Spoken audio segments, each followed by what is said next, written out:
Welcome to Beyond Death, where we examine near-death experiences from people that say they have died, visited the other side, and came back. Today's NDE comes from Carlos K., who describes leaving his body and following Jesus through a portal to the other side, where he redesigned a blueprint for his life on Earth before returning. He continues his story by going over what changed since his return, including newfound abilities. Let's get into it. My mother was a widow when I was born in February 1963. I was born only 3 weeks after my biological father passed away. I was told very little about him when I was a child, except that he was a good and loving man who was now with God, in heaven. I do not remember exactly when, but I do have a vague memory of making a strong decision to find him no matter what. I did not know where God or heaven was, but I was going to find out, and I was going to meet my dad. Later on in life, I had this epiphany where I realized that every single thought I chose, every decision I'd made, with every breath I took, in every corner I turned and everywhere I ever looked, was in the hope of perhaps finding him there. That's how determined I was. I remember also as a kid, I was watching the movie King of Kings on TV, and when seeing the scene of Jesus' sermon in the Mount of Olives, I felt so inspired by his love that I thought to myself, I want to be like him. The moment I finished that thought, it was as if I had sparkly bubbles up and down my entire body. I will never forget that feeling. This may seem irrelevant to a NDE that happened decades later, but is not. This background information offers a context where the NDE and its significance can be better understood, for they are closely related. Fast forward now to 1998. I then was married and had become a holistic therapist. All things seemed okay, but I was deeply dissatisfied with how I lived my life. I had always done my very best to be loving and kind, yet everything I did seemed to end up causing some type of suffering one way or the other. Things got to the point where I did not know how to live anymore. I felt I was a complete failure and fell into deep despair and depression. I would sob for hours and hours, praying to be relieved from such suffering, begging to be shown a better way to live. Everything crumbled fairly fast at that point. I was seriously contemplating suicide. My wife and I separated. The deal I made to rent a room fell through at the very last moment, and I ended up staying with a friend. Nothing, absolutely nothing had worked the way I intended it. Financially, I was ruined, and even thinking triggered deep emotional pain. It was as if I was being ripped apart inside. The only one thing I could do was to completely surrender my entire existence to God. So I did. My friend, the one who took me in for a while, had an extensive library in her home and invited me to pick a book if I wanted to read something. I felt attracted to 3 books. One of the titles was The Yeshua Letters, and it felt right to start with that one. So I did. In the introduction, it says something like, "Let the words in this book speak directly to you." I was so humbled that I took that as a directive. I was right. As I was reading the book, it felt as if the words were truly intended for me. There was directness in it that I had not experienced before, even though I had read hundreds of books before this one. Heck, I even had a Satori months earlier while I was still living with my wife, where I would simply look at a book and would know its contents and know where it deviated from the truth. All that without even opening it. But nothing could compare to this one book. The events the author of the Yeshua Letters, as he describes them in the book, seemed to have a parallel with my own life. This gave me the sense that this book had been really intended for me. What was more fantastic is that I would have a certain experience during the day, and then see it described in the book after I experienced it. I was not manufacturing it. This was happening for real.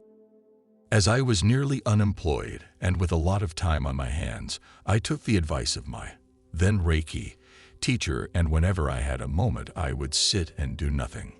I would not even try to meditate. That is when things slowly started to happen. At times I would be sitting by the Rouge River near my friend's house and would see and fully comprehend that animals do not worry about anything at all, and yet they have all they need. They are happy. My senses started to really become more sharp and alive when I would just sit.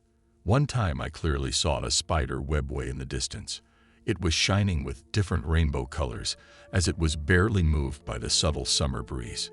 I would usually read a few pages of the Yeshua letters at night, right before going to bed somewhere around midnight. But then suddenly, I would find myself wide awake, invariably at 3 a.m. on the dot. That is when this same presence that was speaking through the book would move my body, gently rolling it out of bed, landing softly on my knees exactly where I had placed my small meditation carpet. I would sit and do nothing for I don't know how long in complete darkness, until one night a different presence was felt. It started as a small point of deep tenderness in my heart, and then this tenderness grew stronger and stronger. The feeling was one of such a tender, warm, motherly love. Tears started to fall, but I was not crying. It was at this point that I had my life review. Every memory I ever had, every regret that had caused me to hate myself was being washed away within this incredible compassion and uncompromising love. I knew, beyond a doubt, that this was the presence of what we know as Mother Mary. She untied every knot I had in my heart, purifying it and setting me free to meet her Son.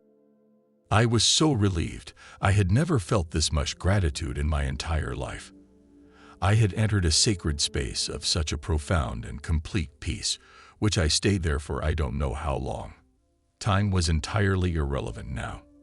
I was so present that I could feel every organ functioning, the blood flowing through my veins and through the entire body. I started following the breath as it became more and more subtle, almost imperceptible. My heartbeat slowed down. Together with the breath, my whole body was falling into ease and complete, natural relaxation. Deeper and deeper, all sense of strain dissolved, until I felt the heart beating no more. The breath had stopped as well, completely. But I was totally calm.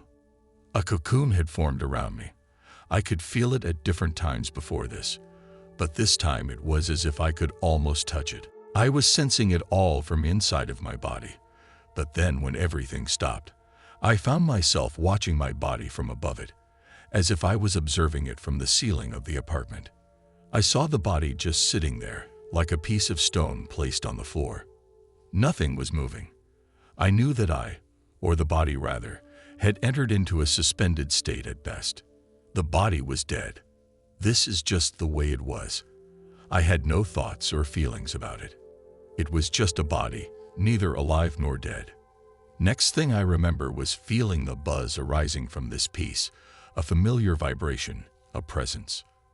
The same presence I felt or sensed while reading the book the days before. I had no doubt this was Christ. I call him Yeshua. I could see him, but not as an image or a shape the way we know shapes or forms. I could feel its light radiating everywhere. It approached me slowly, and I could feel it. It was so entirely magnificent. I knew the entire universe was under his complete command. No one will ever convince me otherwise. It is not a matter of belief for me. There simply is no other truth. Without words and without sound, this presence, whose essence I knew very well from before time existed, and who knew all about me, and knew everything about everything, asked me if I really wanted to die. I thought, I just want to go home. You cannot lie to one who knows you so intimately. This was the truth. I did not want to die. In response, I felt a pull or a tug to my right, and turning my attention there, I saw Christ as the most indescribable, radiant, powerful, ever divine light essence coming through an immense golden portal surrounded by infinity. I instantly knew it was the portal of death. Christ was on the other side, and I could feel him inviting me to come to him to where he was. At that point, I made a pause and sort of wondered what would happen if I went through that portal, but then I realized that Christ, or Jesus, was on the other side. He was also extending his self through and past the portal to reach me, and he was okay. The moment I realized that, I suddenly and swiftly went past the portal onto the other side. This was the most exhilarating aspect of the entire experience, because I had gone through death, and was still alive. I cannot die. I am immortal. Death is nothing but a grand illusion. Yea, I knew it. The complete expansiveness of sheer joy I felt at that moment cannot be put to words. Carlos was dead, but I was more alive than ever. Carlos never existed. The earth and the universe never existed. People and things are just baseless illusions. If they do not exist eternally, they are not real. But I am. I am innocent and cannot die. The whole of heaven was loudly celebrating and rejoicing with me on my arrival. I was back. I could hear heavenly bells, trumpets, angelic choirs, laughter, and all kinds of happy, joyful sounds of infinite gladness for which we have no name here on earth, because those things do not exist here. I felt the unspeakable, all-encompassing, unconditional love of God for me. It felt really personal, and because of its unconditional character, it is almost incomprehensible, to the point where I thought, all this love for me, who am I?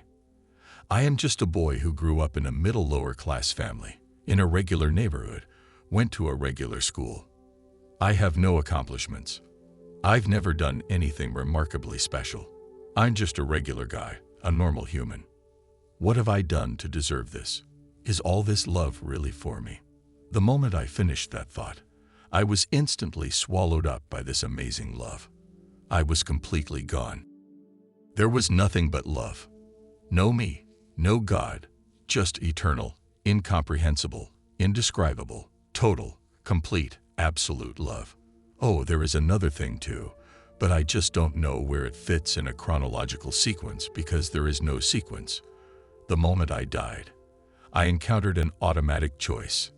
Either I could come back to the same body, or I could choose a different one. This is part of the perfect common natural order of things, the same perfect common natural order that is my very essence. For me, it did not come as a surprise or a disappointment or anything like that.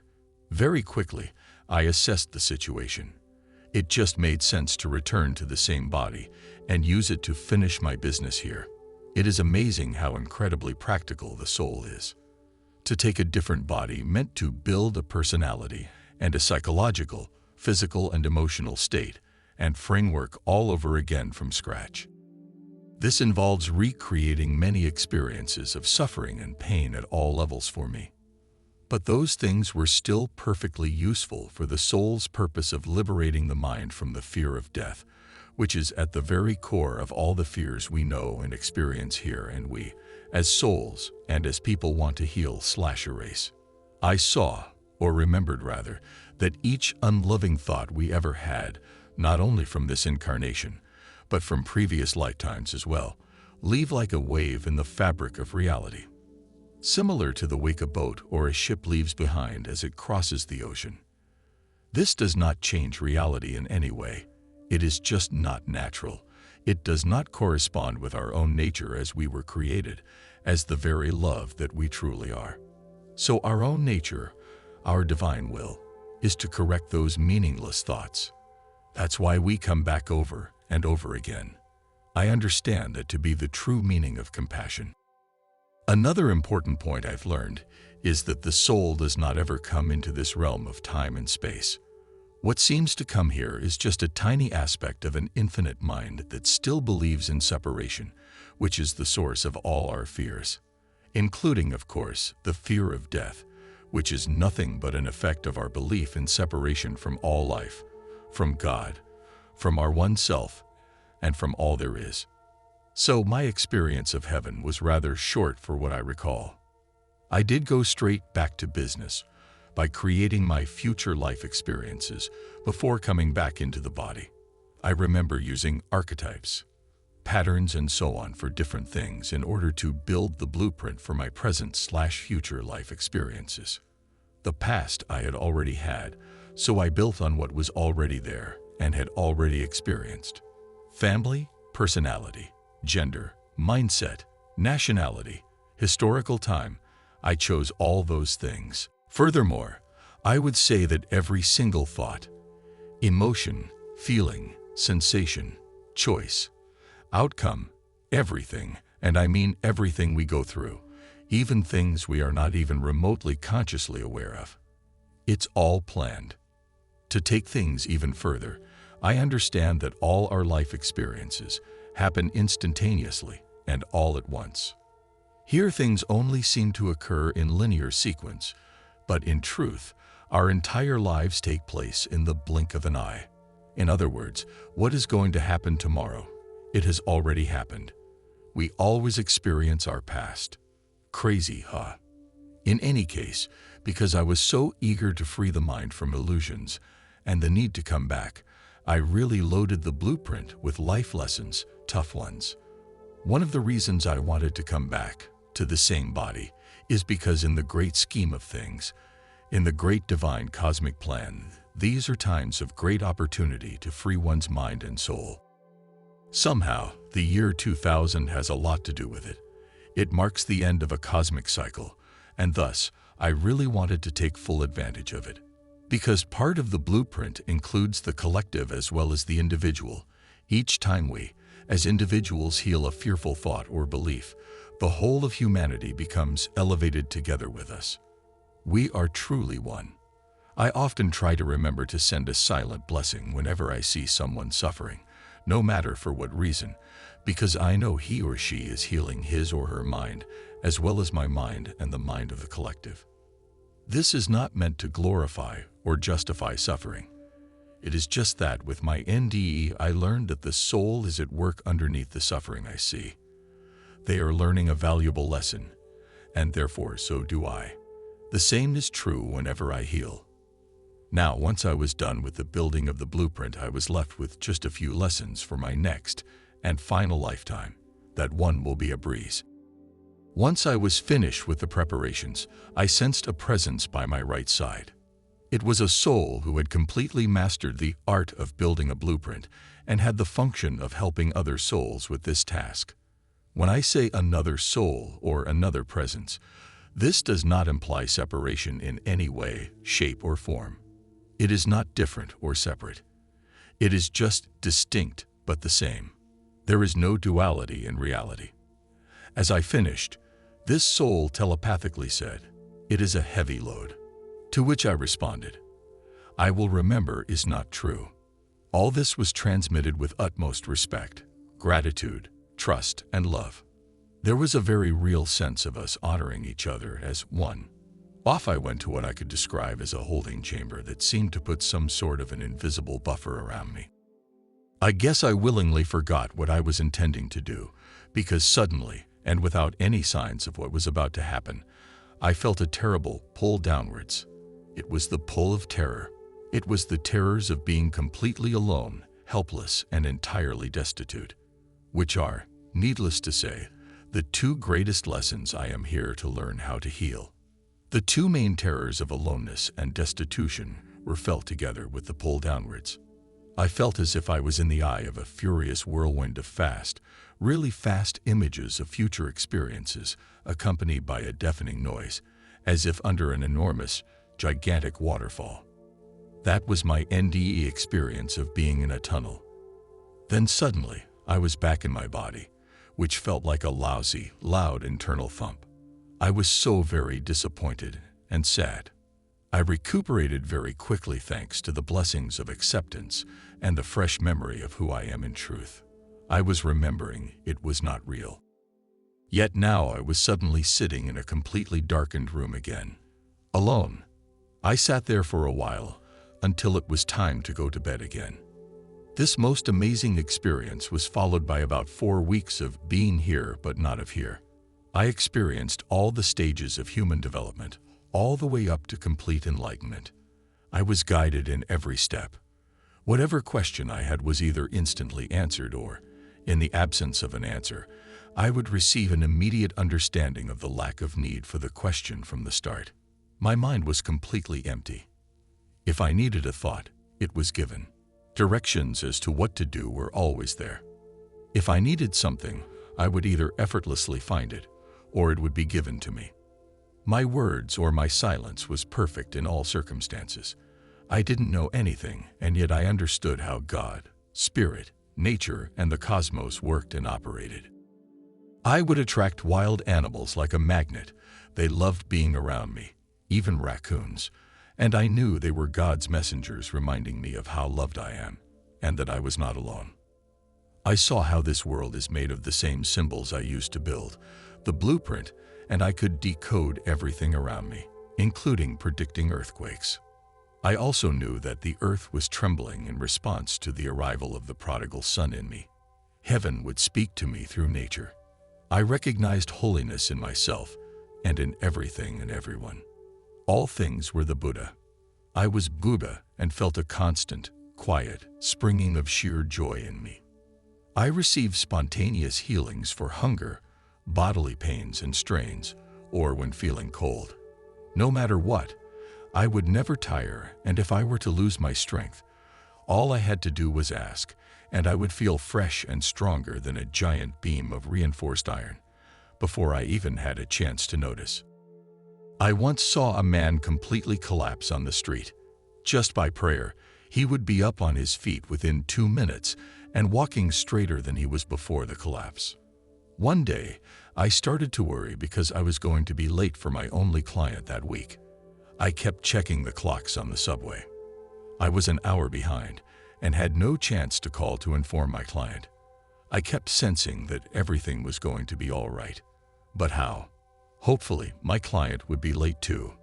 When I finally arrived at the office and spoke to the person at the reception, she told me I was actually an hour earlier and not an hour late. There were 2 hours. I still don't know what happened to them and cannot account for the time difference. I am still today entirely sure I left the house by the time I had to be at the office. Everything, and I mean everything, was upside down and backwards compared to how things were before the NDE. For once I was awake, and I thought I had gone completely mad. All was perfect and pure. I was perfect and pure and innocent, yet my mind was fighting it at times. It could not reconcile the total contrast of experiences, so I decided to go see my teacher, a highly accomplished Lama, to tell him of my dilemma. On my way to the temple, I kept being guided on how to get there while avoiding noisy or busy streets. I found this very unsupportive of the profound silence and stillness, and sometimes sheer bliss in which I was living. On my way, I found an orange by the curb and was guided to pick it up, and so I did. It was not a real fruit, but one of those hollow oranges you see sometimes used as decorations. It did not matter. I had been told to pick it up, but never to put it down, and so I took it with me. When I arrived at the temple, and after telling the Lama what was going on, I presented the orange to him as an offering, since I had nothing else to offer to him. When he held it in his hand, he started laughing loudly and told me this was a most wonderful omen. It was a representation of the perfection of wisdom, and kindly advised me to keep resting in the innermost nature of my mind and to come back to see him for further guidance. But I never did. I had other plans I did not know about. Slowly, the perfect state started to dissipate, and the hard lessons started to come my way. I intended this. This is for what I was here. There was one more time when Yeshua appeared to me. I was lying down in bed when, from a picture of him on the wall, the same familiar hum started growing until the whole room was filled with his presence. I felt a sudden, sharp pain in my left soul. I thought, if you could take the nails on the cross, I can certainly accept this. The moment I said that in my mind, a flush of electricity went down the leg, and I heard the first question: would you seek God and nothing but God? As I saw an image of myself turning my back on a city skyline to face the stars. Internally, I said, yes. The same process of sharp pain, acceptance, and a current going down my leg happened twice more. The other 2 questions were, would you accept Christ as your only identity? And, would you bring everyone to heaven with you? With this, I saw an image regarding everyone as an innocent child of God. Of course, I said yes to those questions as well. I immediately saw 365 flashing in deep blue and gold numbers flashing on my forehead, and his presence then just dissolved. I thought I had a full year to fulfill my promise, and as time went by, I realized how difficult this was for me to do. A whole year went by, and I thought I had failed miserably. Now, I was in real trouble.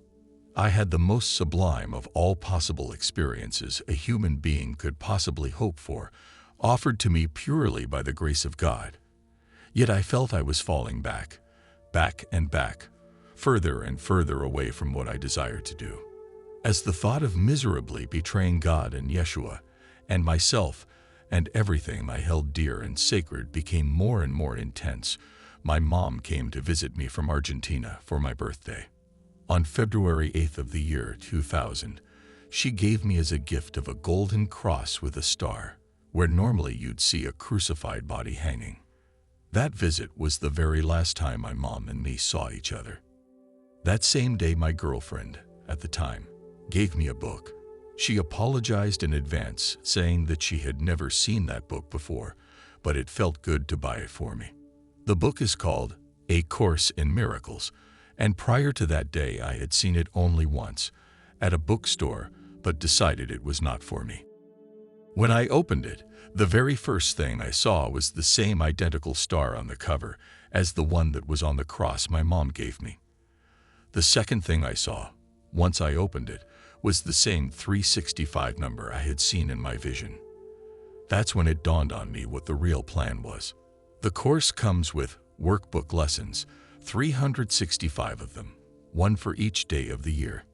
It is by practicing the lessons in forgiveness that I get to fulfill my 3 promises. The book is renowned for having been scribed by a woman who heard a voice that identified itself Jesus of Nazareth. It is a practice in mind training, so the thoughts of fear can be forgiven and replaced by loving thoughts instead. It was just as I saw on the pattern of the universe caused by unloving thoughts during my NDE. Everything in that book corresponds exactly with not only my NDE, but also with nearly all the experiences I had immediately after and even before I died. Some of them are described in uncanny, identical details to what I experienced. Long before all this happened, a client had mentioned a Course in Miracles group, which met once a week, just a block from where I had my office. I ended up completing 3 years plus of post-secondary education and training that the people holding this weekly meeting offered on transpersonal psychology, based on the principles and tenets of the course. There are many more pre- and post-NDE details, uncanny serendipities, mystical experiences, and unexplainable miracles happening in my life, all to help me go past and learn the lessons offered through bouts of alcoholism and other addictions, a sometimes terrible temper, suicidal thoughts, homelessness, illness, sexual abuse, depression, family separation, inner conflict, and so on. I am not ashamed or regret any of this, although I had become very, very angry with God and with my soul at times of excruciating emotional pain. Because of this, I can truly relate to most people's experiences and can hold a clear, ample, insightful space and words of unconditional love and acceptance for those who are sent my way for me to help. I can now, post-NDE, also get through the worst experiences so much faster than I ever did. Whereas, before I would be stuck in a rut for months and months at a time. Now, in maybe a few days or even only an hour or just in a few minutes, I am back on my feet again, feeling joyous, optimistic, and strong again. As I communicated to the guide and helper I met and joined with during my NDE, I do now remember none of these seemingly harsh calamities are true. They are just lessons I want to learn and nothing else. Thank God. Absolutely. Although I would not call it consciousness, I'd describe it as full sensory and extrasensory awareness. I was boundless. I had no psychological or sensory buffer or barriers to the experience in the way we generally have here on Earth. Notes from Beyond Death. I have included a link to Carlos' experience for viewers that may wish to learn more. There is a question and answer portion that Carlos took time to fill out immediately following his experience. Let me know what your personal thoughts are on this near-death experience in the comments below. Until next time, stay blessed.